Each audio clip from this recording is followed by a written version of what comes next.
Back to prime time debate. Rammohan Rao garu, మొత్తంగా చూస్తున్నాం 8వ రోజుకు వచ్చేసింది యుద్ధం. 8 రోజుల్లో సరే ఏం జరిగే పరిణామాలు అవి చకచకా జరిగిపోయినా అమెరికా మరొకసారి తన టార్గెట్ను స్పష్టంగా చెప్పిన పరిస్థితి. అంటే ఖమేనీ వారసులు అక్కడ ఉండాల్సిన పని లేదు, ఖమేనీ వారసత్వాన్ని తొలగించడం అండ్ ఐఆర్జీసీ అనేది అంతమవ్వాలని చెప్తున్న పరిస్థితి.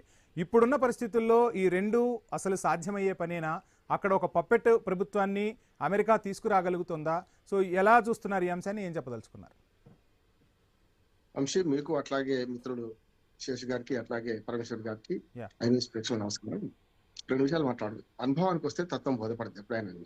ఇంతకుముందు శేష్ మాట్లాడినట్టు మనకి రష్యా ఉక్రెయిన్ యుద్ధం అయితే నేను జలుబుతో పోల్చాను. జలుబుకు మందు వాడితే 2 రోజులు, మందు వాడకపోతే వారం రోజులు, మందు వాడితే 7 రోజులు అని చెప్పి అట్లాగే అది ఊహించింది కాదు. చాలా 4.5 దాటింది. ఇది కూడా ఏంటంటే ఇరాన్ స్వయంకృత అపరాధం. ఇప్పుడు వాళ్ళ ప్రయాణానికి వచ్చింది. అనుభవానికి వస్తే తత్వం ఎందుకు బోధపడ్డది అంటే, నేను శత్రువులను ఎవరు కూడా పెంచుకోడు, ఉన్న శత్రువులు తగ్గించుకుని ప్రయత్నం చేస్తాడు. ఇజ్రాయెల్ ఆగరణ శత్రువు మొదటి నుంచి అమెరికా డైరెక్ట్ గా దూరింది, వచ్చేసింది. ఇటువంటి ఏం చేయాలి? మిగతా గల్ఫ్ దేశాలన్నీ తనకు కనీసం వ్యతిరేకంగా కూడా చూసుకోవాల్సిన అవసరం ఉండే. చేసిన పని ఏమిటి? అందరి మీద చెలిపేశారు. 360 degrees యుద్ధం మొదలు పెట్టారు. ఇప్పుడు ఏమైతే 18 అభిమన్యుడు పోయినట్టు అయిపోయింది వీళ్ళ పని. మొదటి ఖమేనీ బతుకున్నప్పుడు ఏమన్నాడు?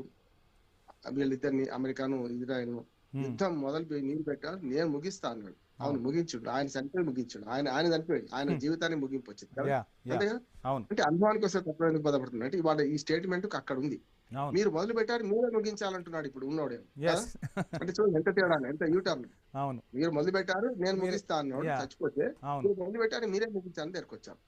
అట్లానే ఇప్పుడు రణమా శరణం రెండే ఉంటాయి. ఇప్పుడు కూడా ఏ ఉద్యమానికైనా దేనికైనా వ్యక్తికైనా పోరాటము రాజీ రెండే ఉంటాయి కదా. రాజీ పోరాటంలో రాజీకి వస్తారని ఇప్పుడు అంటున్నాను. 50% మీరు మేము భరిద్దాం, ఎట్లయినా సరే మొత్తం మీద అణుశక్తిని మేము ఉపయోగించము, అసలు ఉందా లేదా అనే దాని మీద కష్టం. శుద్ధి చేసిన యురేనియం నిల్వ పెట్టుకుంటున్నారు. దానివల్ల బాంబు తయారు చేస్తారా లేదా తర్వాత సంగతి. గతంలో ఇరాక్ విషయంలో చూసాం కదా మనం. సద్దాం హుసేన్ మీద ఎన్నో ఆరోపణలు చేసింది. ఒక్కటే రుజువు అయింది ఇప్పుడు అమెరికా చేసిన ఆరోపణలు. అసలు అమెరికా చేతులు దాల్చుకుంది ఎక్కడ అంటున్నాడు. ఇది ఒక్కటే కాదు, మొత్తం మనకు వియత్నాము ఆ యుద్ధం, అంతకుముందు కంబోడియా యుద్ధం మొదలు పెడితే ఇక్కడ దాకా మొన్న ఆఫ్ఘనిస్తాన్ లో 2 దశాబ్దాలు విఫలమైన తర్వాత మొదలు రష్యా, తర్వాత ఆఫ్ఘనిస్తాన్, మన అమెరికా 2 కదా. మరి ఆ తర్వాత కూడా ఇంకా బుద్ధి రావడం లేదంటే ప్రపంచ ఆధిపత్యం కోసం ప్రయత్నం చేస్తుంది. ఇక మీరు అంత ఈజీ అంటే కాదంటున్నాడు. ఇరాన్ ను సొంతం చేసుకోవడం, ఇరాన్ ను నిర్వీర్యం చేయొచ్చు, కానీ మొత్తం గతంలో మార్చినంత అయితే చేయలేదంటే ఒక మాట చెప్తాను. గతంలో షాను మార్చినంత ఈజీ కాదంటున్నాను. ఆనాడు 79 వరకు ఏదైతే షా పాలన ఉందో, షా రాజు విన్నాడు అని చెప్పినట్టు. కానీ ఎప్పుడైతే ఇస్లామిక్ విప్లవం వచ్చిందో కరడు కట్టిన మొత్తం ముస్లిం సమాజం అంతా షియా వర్గాలు ఏకమైనవి. అంతేందుకు అమెరికా అధ్యక్షుడు రెచ్చగొట్టిండు కదా మొన్న, మీరు ఇప్పటికైనా స్వేచ్ఛాయుత ప్రపంచంలోకి రండి, మీరు తిరుగుబాటు చేయండి అన్నాడు కదా. నిజంగా చెప్పాలంటే ఖమేనీ చనిపోక ముందు ఇరాన్ లో ఒక రకంగా చెప్పాలంటే ఖమేనీకి వ్యతిరేకత చాలా ఉండే. ఇప్పుడు ఉంది కాదట్లేదు. ఇప్పుడు ఉన్న వ్యతిరేకత బహిర్గతం కావడం లేదు. ఎందుకంటే ఇప్పుడు మనం బయటపడితే చచ్చిపోతాం కదా. 40,000 మంది చంపేశారు ఖమేనీ ఉన్నప్పుడే వ్యతిరేకత. దాని మీద ఐక్యరాజ్యసమితిలో తీర్మానం పెట్టాల్సి వచ్చింది అమెరికా. ఏది అక్కడ అంతర్గతంగా ఇంత హింస జరుగుతుంది, మానవ హక్కుల హననం జరుగుతుంది అని. దానికి వ్యతిరేకంగా మనతో పాకిస్తాన్ తో పాటు మనం కూడా ఓటు వేసినాం, ఇది ఇరాన్ కు అనుకూలంగా. ఇప్పుడు ఒకటేసారి కదా, ఇరాన్ కు అనుకూలంగా చాలా సార్లు చేసినాం, కానీ ఇరాన్ మనకు ఒక్కసారి కూడా సహాయం చేయలేదు. రెండవది, ఇప్పుడున్న పరిస్థితుల్లో ఏమైందంటే యుద్ధం అయితే కొనసాగుతుంది, రణం కాదు శరణం అయితే కాదని వీళ్ళు అంటున్నారు, రణమే ఆయన అంటున్నారు.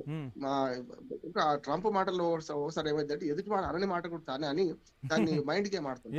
ఉదాహరణకి ఏంటంటే రాజీకి వస్తున్నా అంటున్నారు వాళ్ళు, మేమైతే ఒప్పుకోవడం లేదంటున్నారు. అసలు వచ్చిన సంగతి ఎక్కడ ఏం చెప్పిండా అంటున్నాను.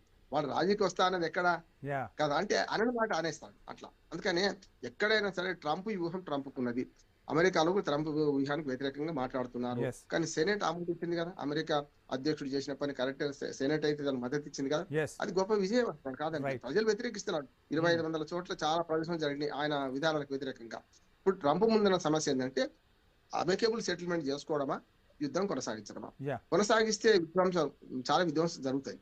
ఇంకొకటి ఏంటంటే మిత్ర దేశాలు ఏవైతే ఉండనో వాటి మీద కూడా దాడి చేయడం వల్ల ఇరాన్ చాలా పెద్ద తప్పు చేసింది. ఇప్పుడు సవరించుకునే ప్రయత్నం చేసినా కూడా జరిగిన పొరపాటు పెద్దది.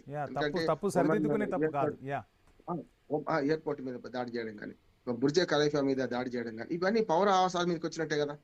అను అమెరికా స్థావరం నుంచి ఒక్క వెపన్ అన్న ఇక్కడ వచ్చి పడి ఉంటే అప్పుడు దాని మీద దాడి చేస్తే తప్పులేదు.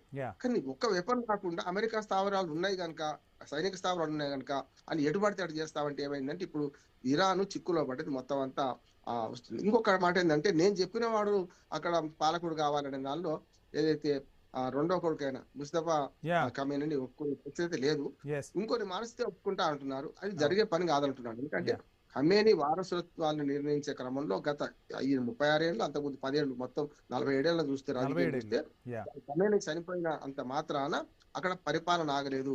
యుద్ధం నడిపించడానికి సిద్ధంగా ఉన్న సైన్యం అన్నిటికంటే మనకు ఏదైతే కమిటెడ్ సైన్యం ఉందో వాళ్ళు వాళ్ళ ముందు ఇవన్నీ పనికిరామంటున్నాడు. అంటే వాడు చావడానికి సిద్ధమైంది. రాజు కంటే మొండివాడు రాజు కంటే మొండివాడు బలవంతుడు కనుక ఆ మొండివాడు ఏం చేస్తాడో తెలియదు కనుక అమెరికా కూడా జాగ్రత్తగా ఉండాల్సిన అవసరం ఉంటది. ఇజ్రాయెల్ శత్రుతో ఉన్నది కానీ అమెరికా ఇజ్రాయెల్ కలిస్తే ఏం చేసినా కూడా రేపు పొద్దున ఇరాన్ తనదైన రీతిలో యుద్ధం కొనసాగించడం సిద్ధమైంది కనుక ఏం జరుగుతుందో చూద్దాం. Right sir. పరమేశ్వర్ గారు, గుడ్ ఈవినింగ్ అండి.